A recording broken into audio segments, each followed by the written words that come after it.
Hello again, I'm Phil. I'm the founder and director of Cycles CIC, and I'm going to talk to you about our safeguarding policy. So, just to outline the policy, the purpose of it is to tell everyone that we work with what to do and who to contact if someone's being harmed, if someone's at risk of being harmed, or if something feels unsafe or unfair. Responsibilities. It's the responsibility of our directors to make sure that all our activities, services and spaces are accessible for everybody. To make sure that all of our staff and volunteers are capable of working with vulnerable people in a safe, respectful and responsible way. We'll make sure that all reported concerns are investigated and used to improve our practice, no matter how big or small that concern is. Our knowledge of safeguarding law and best practice is up to date. So that's through things like training and listening to other organisations and any articles and things that happen. You think about partnership working, because we often work with other organisations, for example, Cycling UK. So when we're working in partnership with other organisations, Breaking Cycles will follow our safeguarding policy and theirs and make sure that we meet everything on both of them. And that way everybody will be kept safe. So the next section is about who needs keeping safe.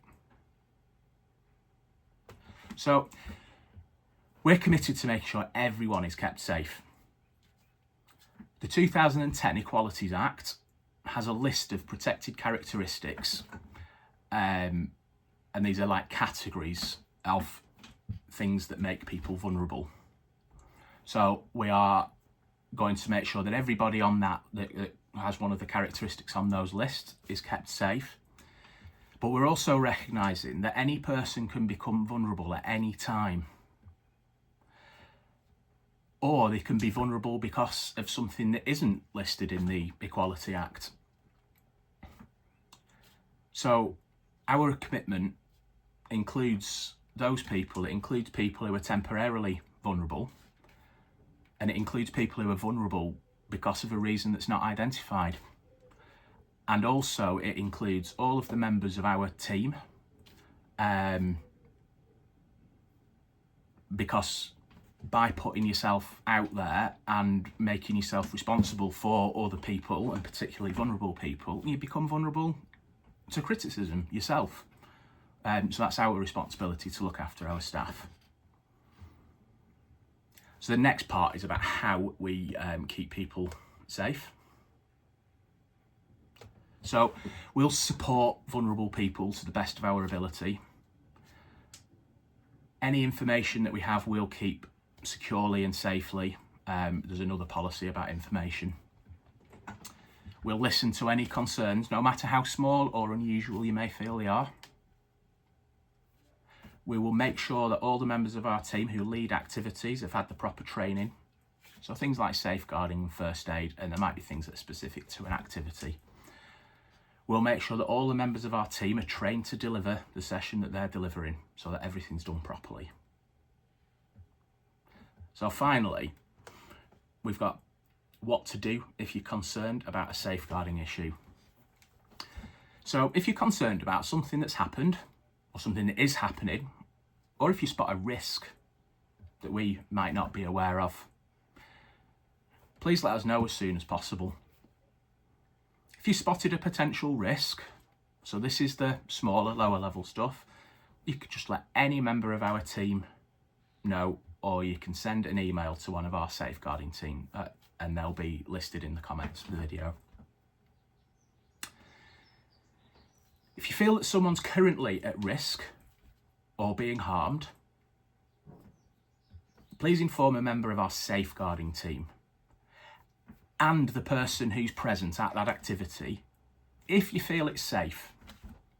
If you don't feel it's safe to talk to that person for you, then just let us deal with it, because we don't want to make members of the public vulnerable. If you have a serious concern, please contact a member of our safeguarding team as soon as possible and be prepared with as much detail as you can. That just allows us to work on it fully.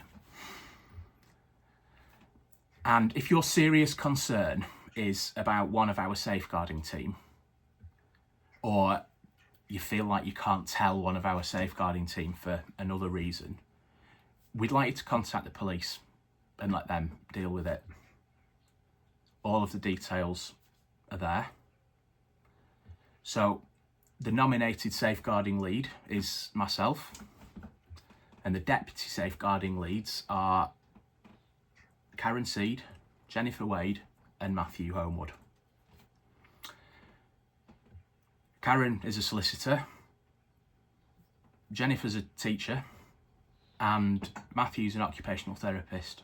So all those three people have various different bits of experience relating to safeguarding, and that might impact your decision about which person you choose to contact.